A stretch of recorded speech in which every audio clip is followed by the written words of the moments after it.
Good morning. It's Tuesday. School is supposed to start exactly 1 week from today, but all bets are off on whether that is actually going to happen. Pickets are going up at all Vancouver public schools this morning as teachers ramp up the pressure on the provincial government to get a deal done by the end of the week. For more on this, let's go to live to Greg Harper. He's over at Kids Secondary. Greg. Good morning, Kyle. Well, this isn't how teachers wanted to spend the last part of their summer vacation, but many public school teachers will be spending it on the picket line. Outside of every secondary and elementary school in Vancouver today, pickets are expected to go up around 8 o'clock this morning. And teachers were picketing in Langley yesterday, outside of schools and outside of the district offices as well. The BC Teachers Federation is calling for mediated talks to start immediately to put an end to the long-running dispute. But the teachers union and government negotiators haven't budged over the course of the summer and remain hundreds of millions of dollars apart on class size and composition and on wages as well.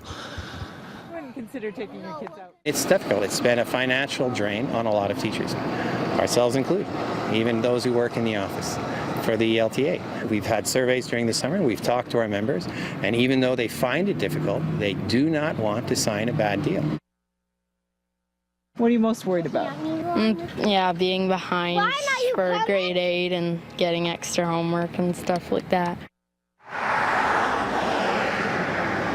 Now, right now, there are administrators getting busy for what is hopefully going to be the start of school next week, September 2nd. I've talked to the principal at Thomas Haney Secondary, for example, which is in Maple Ridge. He says they're ready to go, and this is the case at many schools.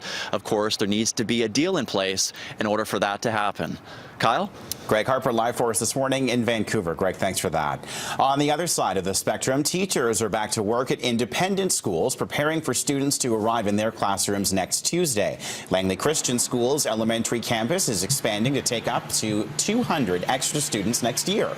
The school has had some inquiries from parents of children in the public system, but staff say their classrooms are pretty much full. There are a few grades where we don't have wait lists, so we might be able to accommodate some, but certainly not very many. Some families have already made their move. Two of these Langley students say their parents decided to send them to Langley Christian School this year, partly because of the uncertainty over the strike. We'll get a better education for college degrees and stuff, and we'll be better educated for the exams at the end of the year. A convicted murderer remains on the run this morning after escaping from a federal prison in Mission. It's the second escape at the institution in the last 2 months. Norman Gilbert Riel was convicted of killing a man during a home invasion in 1994. He's now accused of climbing over a fence and jumping into an SUV outside of the facility on Sunday. The union representing corrections workers believes federal prison funding could be contributing to the recent escape problems with the Harper government in the midst of what it calls a deficit reduction plan. Well, it's now official. Tim Hortons and Burger King will join forces to form a new company. The iconic Canadian coffee and donut shop and Miami-based Burger King will operate as independent brands to form the world's third largest fast food company. The new global company will have about $23 billion in sales and more than 18,000 restaurants in 100 countries, allowing both chains to expand globally. It'll be based in Canada, which is the largest market of the combined company. BC Hydro says our hot, dry summer has led to the highest seasonal consumption of electricity seen across the province in 7 years. But the Crown Corporation says you'll soon be able to see exactly how much energy you're using in your homes and what it's costing. A new device has been created to let you see how much power is being used in real time. It's hoped it will help us make better decisions about when and how we're using electricity. Basically, your new meter comes with 2 radios. One radio communicates with BC Hydro and tells us simply how much electricity you're using so we can bill you for it.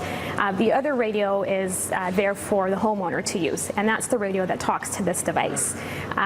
So basically, it's radio-to-radio communication. There's a Zigbee radio in your smart meter, and that's how the information gets from your smart meter to your home energy display device. These home energy monitors will be available to BC Hydro customers who live in detached or semi-detached homes with a smart meter. People in New Westminster got another chance to have their say over plans for the Vancouver Whitecaps to take over a local stadium during a council meeting last night. A proposal is in the works for Queen's Park Stadium to house a farm team for the Caps. That means the current Little League and minor baseball teams that play there will have to find a new home. New Westminster Baseball has started a petition against the move, saying the community will suffer. More than 350 people have added their names to the list. I think it's great that there could be a big soccer team, or a minor league soccer team in New Westminster. The Queen's Park Stadium, as I see it, is underused at the moment. You never see a big crowd of people, and I think a soccer team there would bring a lot of people out to the community and just be really exciting. A great development for New Westminster. I'm concerned on how fast it's being put through, the little information that we're getting. I've talked to council members that can't provide any answers, or very little. I'm concerned about how much this would cost taxpayers.